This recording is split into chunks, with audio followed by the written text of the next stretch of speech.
Gabe, PlayStation and Xbox are going out of business. They are not producing any new games that can be ported to our platforms. Third parties are struggling, they cannot succeed, and those that are finding any kind of success are finding more value in putting their games on Nintendo platforms than our console. We have no choice. We have to release Half-Life 3 now. We cannot wait another 25 years to put out another Half-Life game. Come on, Gabe. Let's do this. Let's work 80 hours a week. Let's put everything we have into it. Let's make Half-Life 3 a reality. Sounds good, but peace out, man. For the past 20 years, we have been beset by this weird narrative, this weird cope that Nintendo is on the verge of bankruptcy, they're becoming irrelevant, that they cannot compete in the modern video game sphere. The roots of this phenomenon can be traced even back in the Sega Genesis days with their Sega Does What Nintendo campaign, but it extended all the way through the 2000s with the PlayStation and Xbox debacle. You know, people still believe the PlayStation 2 is the best-selling console ever made, and that Nintendo was on the verge of bankruptcy in the 2000s. It continued up to the Wii, which won the console generation, but people believe it somehow lost the company money and was a huge failure. And it continues to this day by out of touch boomers believing that PC gaming is going to magically start being relevant after being made completely obsolete with the release of the Xbox. PC gaming has been irrelevant for a long time. Back in the 80s and 90s, you would get all these really technically demanding niche games that weren't technically available on consoles. Things that featured voice acting and animations and like adventure games, like fringe niche things that would sell maybe 200,000 units. Like games like this would exist, they would be made, they did have an audience, but to say that they weren't brutally ravaged by what Nintendo was doing is just completely out of touch and ridiculous.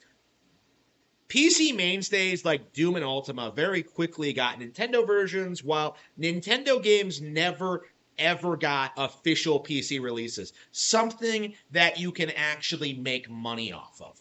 As Nintendo consoles continue to expand, continue to experiment with new technology and new franchises, with the advent of cultural phenomenons like Pokemon and Animal Crossing, PC gaming essentially faded away into irrelevancy. And over the past 20 years, we have seen a lot of attempts at trying to gaslight people into thinking that PC gaming is not only doing extremely well, but is actually doing better than the competition. And this has taken a lot of forms over the years, you know, whether it's people celebrating the Zynga format or hyping up some random MMO or games like Overwatch. But the simple fact of the matter is, PC gaming is not and never has been on the same level of relevancy as consoles because the games that you play on PC are essentially ports of the console versions. PC is not getting Grand Theft Auto 6 day one, and that is a huge death sentence for that version of the game. Now, the giant cope among the community is that they'll mod it to make it better when it does come out, but the simple fact of the matter is you can't mod a game as large and expansive as Grand Theft Auto 6 in any meaningful way. Mods in modern games essentially boil down to giving characters different costumes and like slapping Thomas the Tank Engine onto cars. The reality is mods cannot extensively change the ways the game is played, what it's like, and what the core experience of playing the game is. Like, it is not some crazy, like, limitless potential thing. It is not as extensive as the community would like you to believe. At its core, mods and piracy and everything else in regards to PC gaming is just a giant cope to distract you from the fact that PC has no exclusives. They are not relevant. The most relevant PC game that's released in recent years is a game where your character can have sex with a guy who transformed into a bear. It looks like trash. It plays like trash. It has a terrible story. There are dozens of better RPGs on Nintendo consoles that came out that year that eclipse Baldur's Gate 3 in relevancy. But because it was a PC thing, people put it on a pedestal and made it out to be something it wasn't. Game of the Year for 2023. In their mind, Baldur's Gate 3 is Game of the Year because, it won an award show. When not only does nobody actually care about that, it was vastly outperformed by Tears of the Kingdom. Tears of the Kingdom not only dominated 2023, it is so critically acclaimed and so popular, it is also the most critically acclaimed game of 2025. So technically, The Legend of Zelda Tears of the Kingdom is actually Game of the Year for both 2023 and 2025, which of course unilaterally proves that it's a better game than Baldur's Gate 3. Because Baldur's Gate is never going to have a re-release that gives it this huge bump in relevancy. It's never going to get released on a new console and have this huge surge in popularity. It's not going to become a bestseller ever.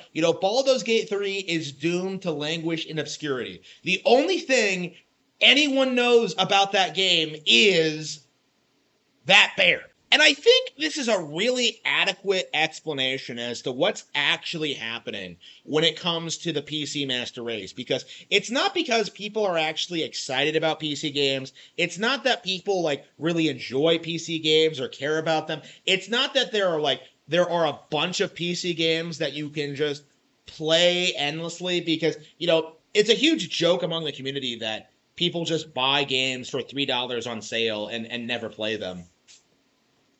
No, Steam, the entire platform, its relevancy hinges on this idea that it's an elitist platform for tryhards.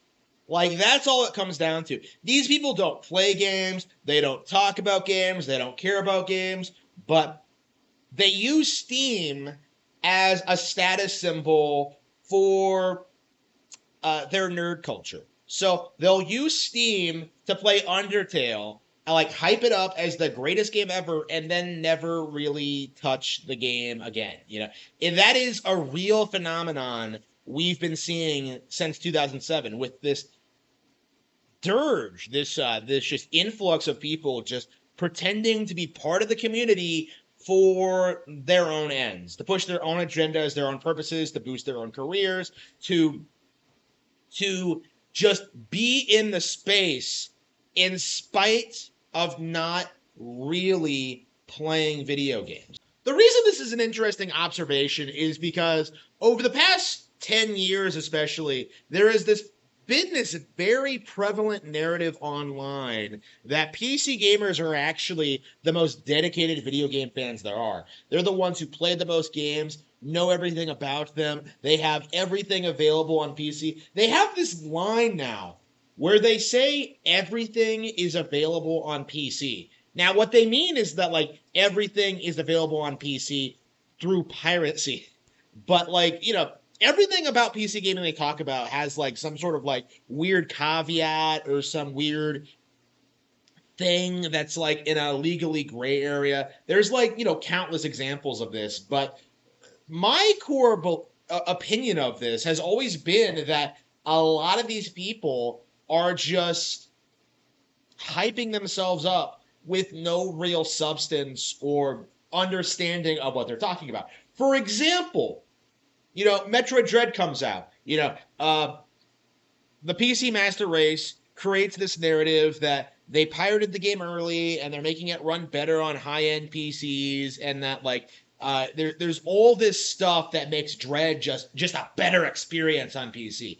First of all, Not true, because the game was having all these crashes and all these bugs. Like save rooms were glitching. There were all these like, you know, piracy protection things that were kicking in halfway through the game, which you would not possibly know about unless you spent a lot of time, like, you know, circumventing that. Um, like typically what you would see in that era, in that period, was that people would post like very early game footage and it just show that, but not show the inevitable crash, the inevitable visual glitches, the inevitable failure of the pirated version of the game. Meanwhile, in reality, the game sold 3 million units, becoming the best-selling Metroid game, and did a lot of numbers with the official release. The pirated PC version of Metroid Dread did nothing to hinder the success of the game on Nintendo platforms at all. So you see what the real purpose of video game piracy is. It's not about playing games and enjoying them and like getting back at evil corporations the way people make it out to be. It's just about downplaying Nintendo hardware. It's just a method of downplaying Nintendo games. Instead of going out and buying a Nintendo Switch because you want to play Metroid Dread, like, oh, well, I'll just pirate it on my gaming PC, like, and have a better experience. It doesn't matter whether or not you actually do it. What matters is that it's a code. You know, this is your justification for not owning a Nintendo console. Your erroneous belief that piracy somehow gives you unrestricted access to every video game ever produced. PC gamers do this really interesting thing where they conflate PC gaming with Steam. So they'll say that PC gaming is the most popular video game platform in the world because you have boomers playing solitaire, or like people playing WoW, or like, you know, people playing 25-year-old free StarCraft for free on blizz.net. You know, you'll have people who do that, but they won't really acknowledge the fact that Nintendo has far more relevant video game brands, that they release games far more frequently, that they're way higher quality, and that they are constantly hitting new record numbers when it comes to their hardware sales. As of the Switch 2, I feel like as if there aren't any third-party games that cannot run on Nintendo platforms. So, as a result of that, the entire giant cope that PC gaming has access to all of these games completely falls apart because Nintendo Switch 2 has all of that more, and it's actually legal to do it because of the eShop, because of re-releases, because of Nintendo Switch Online, and because the best in the industry, Nintendo exclusives, are available on this platform for purchase. Nintendo consoles are far superior to PC gaming in every way, shape, and form, but the PC master race just cannot bring themselves to admit it. We have established in this video that piracy has done nothing to undermine Nintendo's success. So what does that mean exactly? PC gamers are in a position where some of them are pirating Nintendo games for free, you know, off of the internet. They're stealing it off the web. Even that is not competitive with what Nintendo does. And I think that is a really good indication of just how irrelevant the platform actually is. Because a handful of people pirating 5-year-old Nintendo games is not going to impact their overall business. It is not going to impact their merchandising. It is not going to undermine their movies or any other future products they put out. It has not impacted the success of the Switch 2 at all. And to this day, you still see a lot of PC gamers seething about the success of the Switch 2. But what a lot of people are not acknowledging is that the Switch 1 is not only still on the market, it is still getting new games released for it, and it is still selling more units. So the Switch is, and has been for a while, the best-selling video game platform ever. And it is continuing to sell years after release. It has a successful follow-up. There is no possible way that any competitor can stop Nintendo's formula at this point because PC, Xbox, and PlayStation don't have a proper mobile component. You cannot downplay. You do not have an equivalent to any of Nintendo's major brands or ideas. Like, you have lost. And honestly, you lost a long time ago. What you're seeing now is the aftermath of the console war, in which PlayStation and Xbox used everything in their power to control the third parties, to keep them off of Nintendo platforms, and Steam simply just scraped up the scraps. What Steam was getting in the golden age of PlayStation and Xbox's relevancy were just late ports and modded versions of PS2 games. Steam was never really competitive. I'll never forget how I, became a huge fan of Ys, right? I bought Ys 8 on Nintendo Switch, thought it was amazing, like one of my favorite new IPs I've played this generation, and I spent the past several years playing games like Ys 9, Ys Memoir, Ys Origin. I played all these games that were available on Nintendo platforms, but I noticed that Steam had a bunch of old Ys games. So I'm just like, okay, I'm going to buy a bunch of these. I'm going to try Ys 1 and 2. So I played this game. I download it.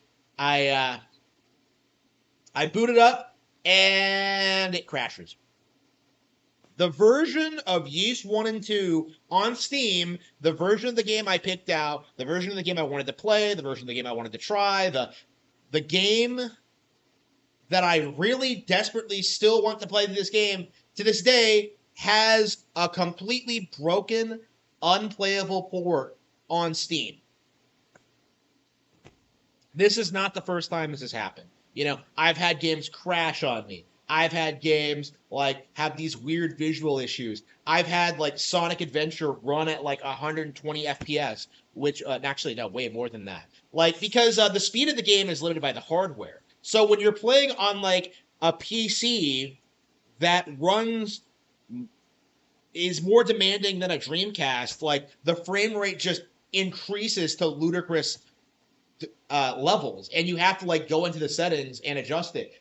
That is not something you should ever have to do for any video game. If I buy a game, I want to just download and play it. And Steam just doesn't offer you the ability to do that. There's always these weird caveats, controllers. You have to make sure the setup is completely right. It's just not a practical experience. And steampunks will bend over backwards and make excuses for it, just get the game elsewhere, pirate it. But the reality is, I would rather just play the game on a console, and that's why I do not have Steam installed. I'm halfway through a playthrough of Tales of Arise on PC. I'm just gonna wait for the Switch 2 version. I don't give a flip. I don't care about playing finishing the playthrough I already started, right? I love that game. I really wanted to finish it, but the way things look now, the way things are playing out, the situation as I understand it is that Nintendo has won the console war. They've beaten PC and they've beaten mobile. And what we're seeing now is just kind of the delusional aftermath. What you're seeing is it's like the video game equivalent of the Confederacy, where they lose the war and they spend the next 200 years just LARPing in a field, doing Civil War reenactments. Oh, we'll get them this time. That is the PC master race. Okay. That is the current state of PlayStation and Xbox fans. That is what people who hate Nintendo are doing right now. Is just perpetually seething about the platform using any methods possible, whether it's like hyping up piracy or emulators or defending patent infringing products like Power World or pretending Nintendo is some evil corporation. Like, all of it boils down to the same thing, is that they don't want you to acknowledge Nintendo as the dominant figure in gaming. They are the market leader.